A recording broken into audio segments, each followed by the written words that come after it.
Assalamualaikum warahmatullahi ta'ala wabarakatuh dan salam sejahtera. Nama aku Iwan. Selamat kembali ke channel aku, Tukang Cerita.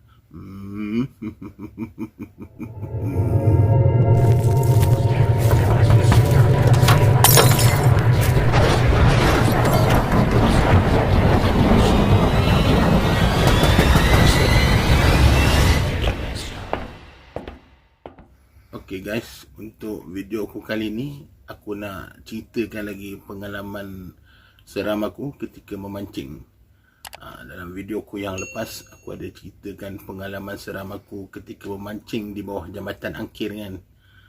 Jadi aku rasa untuk video kali ni aku nak cerita lagi pengalaman seram aku ketika memancing. Tapi kali ni bukan bawah jambatan lagi. Kali ni bawah pohon puaka.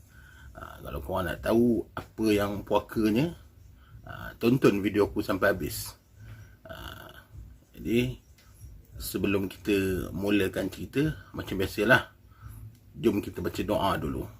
Allahumma salli wa sallim wa barik ala sayyidina Muhammad wa ala alihi sayyidina Muhammad wa ala alihi wa sahbihi wa barik wa sallim.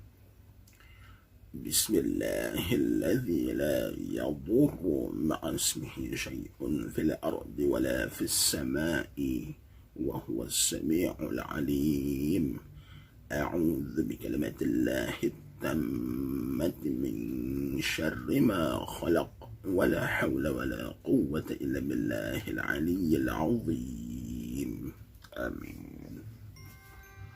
Kejadian ni berlaku lebih kurang dalam tahun 2010. Masa tu aku, pakcik aku, kawan pakcik aku dan kawan kepada kawan pakcik aku. Kau mau faham ke? Mana kata masa tu 4 orang lah pergi. Aku, pakcik aku, kemudian kawan pakcik aku, dia bawa kawan dia seorang lagi. Masa ni kita orang plan nak mancing malam. Sebab spesies ikan yang kita orang nak cari tu, dia aktif pada waktu malam. Ikan baung. Ikan baung ni dia siang pun ada, tapi kalau malam ni biasanya dia lebih aktif lah pada waktu malam. Yang saiz kasar-kasar pun biasanya keluar waktu malam. Kalau kaki-kaki pancing ni dia tahulah bila waktu ikan ni aktif. Jadi disebabkan kita orang ni plan nak mancing malam, jadi tak adalah kita nak keluar rumah cepat-cepat kan. Jadi dalam pukul 9 lepas habis sembahyang isyak apa semua, kita pun gerak lah dari sini dalam pukul 9 lebih tu. Perjalanan dari rumah aku nak menuju ke lokasi, macam polis pula dah. Dan perjalanan daripada rumah aku nak ke spot tu lebih kurang dalam masa sejam jugalah perjalanan dia. Jadi kita sampai sana dalam pukul 10 lebih. Kita pun parking kereta kat tepi jalan, keluarkan barang dan kita pun bergerak menuju ke tebing sungai lah.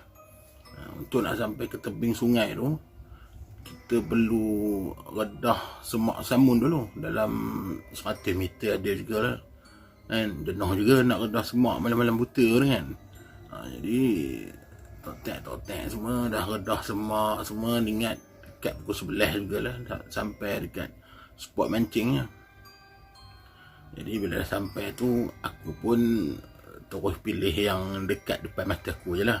Aku terus pilih spot yang paling dekat. Aku dah malas dah nak jalan nak redah semak-semak tu kan. Aku pun terus hampur tikar untuk aku duduk dengan letak barang. Dan pakcik aku pun dia ikut mancing dekat tempat aku lah. Masa ni aku tak perasan lagi aku punya spot tu bawah pokok kan. Lepas aku dah duduk tu baru aku perasan, rupanya spot aku ni bawah pokok besar. Kala kawan pakcik aku tu, dia mancing di belah atas sikit. Dia naik ke lubuk belah atas dengan kawan dia. Jadi tinggal aku dengan pakcik aku lah mancing kat situ. Jadi mula tu aku tak adalah rasa apa-apa pelik pun dengan pokok tu kan. Pasal bagi aku biasalah kan, dekat tepi sungai, mana-mana sungai pun mesti ada pokok kan. Jadi bagi aku pokok tu macam pokok biasa lain kan. Jadi aku pun tanpa buang masa kan, kita tengah syok nak mancing, kita pun teruslah siapkan segala kelengkapannya, pasang umpan, mata kail apa semua siap. Kita pun start lah pancing. Jadi sebenarnya pada mulanya tu dah ada dah tanda-tanda awalnya yang bahawa kita orang ni bakal diganggu. Bukan kita orang lah, aku lah kan, sebab malam tu aku seorang je yang kena ganggu sebenarnya. Cuma biasalah, aku ni kan lembab sikit kan, lambat pick up sikit kalau dalam bab-bab benda-benda apa orang kata, benda-benda yang hin-hin ni kan. Aku memang lambat tangkapnya kan. Biasanya aku tak perasan dan aku tak sedar lah. Okey, dia tanda awal je tu pakcik aku yang kena. Masa tu dia mancing sebelah aku. Jadi dia tengah-tengah mancing tu, tiba-tiba dia punya bahu kanan tu kena air. Macam ada air kencing jatuh daripada atas pokok tu, kena bahu dia. Jadi dia pun sapu lah kan, sapu. Dia tengok lah, air apa ni. Lepas tu dia tengok atas pokok tu, kot ada burung ke apa duduk atas tu, berak kena dia ke kan. Dia tengok tak ada. Jadi dia pun ngesut lah kan, ngesut tu apa, beralih ke, dia mengenjak ke tepi sikit, tukar sikit tempat tu kan, gerak ke tepi sikit. Dia pun sambung mancing. Bila dia tengah mancing tu, dia sambung mancing tu, tak lama tu sekali lagi kena dia punya, tapi kali ni bahu belah kiri pula. Bahu belah kiri dia kena air yang sama juga macam air kencing tu, jatuh di atas pokok. Jadi masa ni dia terus bangun, dia terus bagi tahu aku, "Wan, pakcik ingat nak tukar spot lah," dia kata kan. Sebab belah bawah sikit tu ada muara kan, dia pertembungan antara dua sungai. Jadi dia kata dia nak try spot dekat muara tu lah, kat belah bawah tu kan. Tapi aku rasa gamaknya dia dah tahu kan, dia dah rasa ada benda yang tak kena, tapi dia tak nak bagi tahu aku. Jadi dia buat alasan nak pergi mancing kat bawah lah kan. Jadi aku pun tak apalah, aku kata pergilah kan. Lepas tu dia tanya juga, "Kamu tak nak ikut ke?" kan. Tu aku dah malas nak hadapi semak-semak samun tu, nak kena kedah lagi, aku dah malas. Aku kata tak apalah, aku duduk sini je lah kan. Jadi dia pun geraklah pergi ke bawah. Maka tinggallah aku seorang mancing kat situ kan. Jadi tapi masa tu aku tak adalah rasa seram ke apa ke kan, mancing seorang. Sebab kita dah biasa mancing malam kan. Aku mancing macam biasalah kan. Seronok pula tu, tengah dapat ikan masa tu kan. Dapat jugalah, naik hasilnya. Aku ingat dalam setengah jam, 40 minit aku mancing dengan ramai-ramai lah kat situ, seorang-seorang kan. Jadi masa aku tengah syok layan mancing tu, tiba-tiba kat sini yang dia mula nak datang seramnya. Masa aku tengah fokus tengok batang pancing tu, aku tunggu ikan makan kan, tiba-tiba bunyi satu dentuman. Bukan dentuman lah, benturan lah. Apa nama kalau bunyi air tu? Ceburan lah. Ceburan air yang kuat kan? Macam orang terjun daripada atas pokok tu, jatuh masuk ke dalam sungai tu, ketebus bunyi kan, dekat tempat aku balik umpan tu. Aku pun terkejut lah, oi, apa benda jatuh ni kan? Apa benda terjun air ni? Aku pun ambil lah lampu, aku suluh dalam sungai tu, nak tengok apa yang jatuh dalam sungai tu kan. Aku pun suluh. Aku tengok air sungai tu tenang je macam biasa, tak ada langsung apa orang kata berombak ke beralun ke kan. Mustahil kan kalau bunyi sekuat itu, dia punya ceburan air tu. Tapi tak ada apa-apa kesan, mustahil lah kan. Biasa kalau kita budak-budak kampung ni, kalau kita mandi sungai, kita terjun dalam air tu akan ada dia punya gelombang tu kan. Ini punya kuat macam tu pun tak ada apa. Jadi agak muskil jugalah aku masa tu. Tapi disebabkan aku seorang, aku malas nak layan lah. Aku kata, ni tak ada apa, aku kata kan. Abaikan, aku kata. Sambung balik mancing. Aku pun sambung lah mancing, fokus lah balik dekat pancing tu. Tengah-tengah aku fokus dekat pancing tu, sekali lagi, tiba-tiba, dia mesti tiba-tiba. Dia tak bagi tahu kan, dia akan tiba-tiba aja. Tiba-tiba jatuh sekali lagi satu benda, tapi kali ni bukan dalam sungai, atas darat. Dia jatuh daripada atas pokok tu, jatuh ke atas tikar tempat aku duduk tu. Kedebuk jatuh. Aku pun terkejut lah sebab benda tu jatuh dekat tepi kaki aku. Bila dia jatuh tu kedebuk, aku pun ambil lah lampu suluh. Aku suluh lah keliling aku. Aku suluh atas tikar tempat aku duduk tu. Betul aku suluh keliling aku, cari kan apa benda yang jatuh. Tak ada apa-apa.